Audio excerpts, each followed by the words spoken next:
Augie, tell us Yeah. about this plan. It's been floated in a number of places. It's been talked about in the U.S., possibly with the NBA.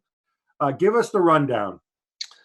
Well, like you, I think it's quite a fun story as well, but I just don't think it's workable. I think it's unfeasible. The idea is that the only way to get this season done is to basically move all 20 Premier League teams away from where they are, put them in basically an isolation camp for 2 weeks, a quarantine camp, so that when they emerge from that, they'll be clear of the virus, I guess, and then they can play their games behind closed doors. So that basically from going into quarantine and playing the games, it'll be a sterile environment, which it sounds good on the face of it, but let's work out how many people you need to be behind the closed doors. Well, but before you hit us with your negativity, let's understand the idea better, okay? Okay.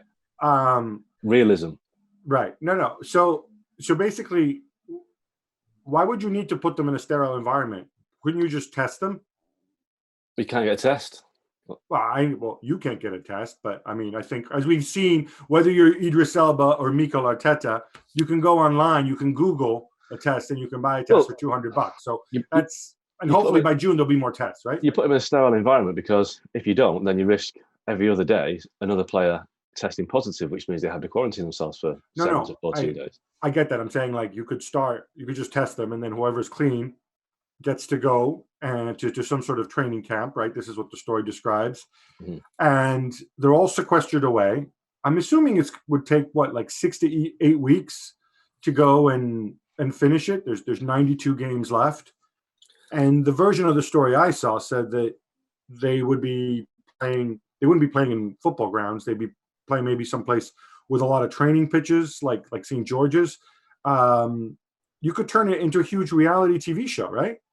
Yeah, I mean, whether that actually works or not, I mean, that's a broadcasting issue as well, because I guess the broadcasters would have a question mark against that. Can they broadcast live games from a mass playing field like St. George's Park? But even if it is at St. George's Park, it isn't just a case of getting 2 teams on the pitch. It's not 22 players. You're looking at 36 players straight away for the 2 squads.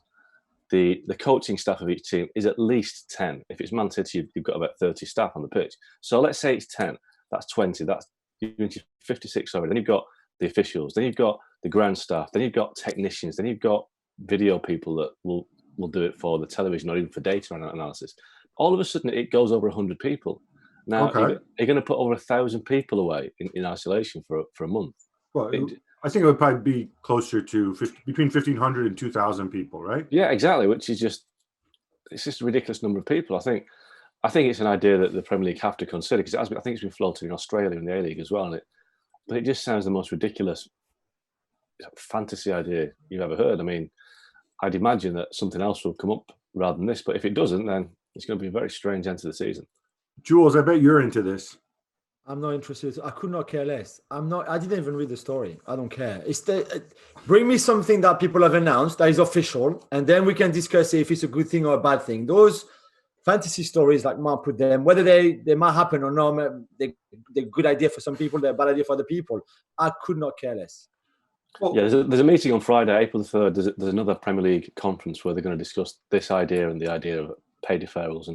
But you're right, Jules, it's a case of the ideas are coming out there because there's no news. There's no sense of, I won't say leadership, but there's no sense of this is what we're going to do, and they said we're going to do it. Now, clearly it's difficult at the moment because nobody knows when this is going to end, and it's clearly not going to end anytime soon. We heard the Deputy Chief Medical Officer in the UK on Sunday saying, prepare for 6 months. Now, if it's a 6-month situation, that's October. Yeah.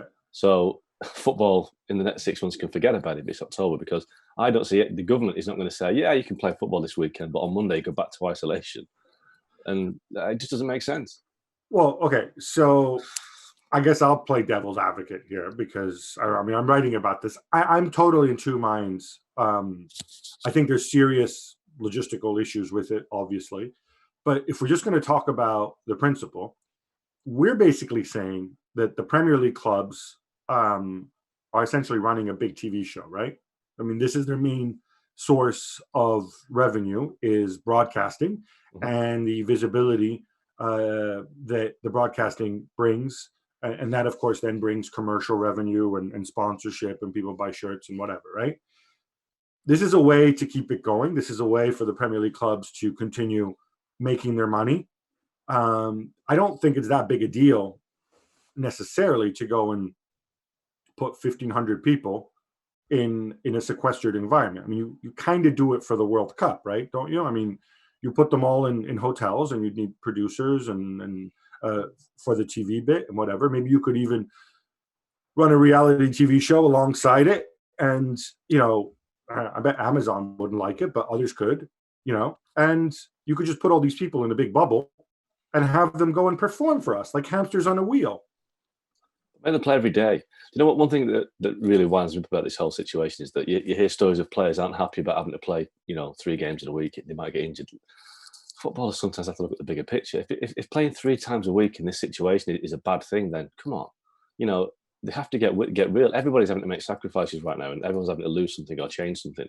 If footballers want to stick to this idea of 2 games a week's enough, and we can't play twice in 48 hours, well, they may have to. They may have to do it. So you don't have. I mean, if that's what happens, can you imagine how sad it would be? Have City United playing at St. George's Park, and this is not like an under 15 freaking tournament where you just go and then and then you've got another game just behind, and when you watch one, you can see the players on the other pitch.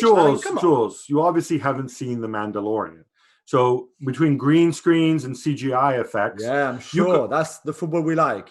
You know what? I bet there's some nerd out there who's going to tell me that you could do this. You could have them play at St. George's Park, and you could make it look like Anfield. And no, the games wouldn't be all taking place at the same time. No, you can't do that. You can't do that. You should do it when I was a kid, and you guys maybe the same. You play these games on a Saturday and a Sunday, and you probably play 3 games a day. Let's do it that way. If you want to have a bit of fun, Gab, let's make it like Big Brother. Let's make some what about playing 7-a-side? 7-a-side is cool. Shorter version of the game. The guy that wins Liverpool the league title is scored in front of rush goalie as well. Let's do rush goalie. Okay. One man and his dog. Alisson would be good at rush goalie. Can you imagine Alisson at rush goalie? That'd be great. Thanks so much for watching ESPN on YouTube. And for more sports highlights and analysis, be sure to download the ESPN app. And for premium content and live streaming, subscribe to ESPN Plus.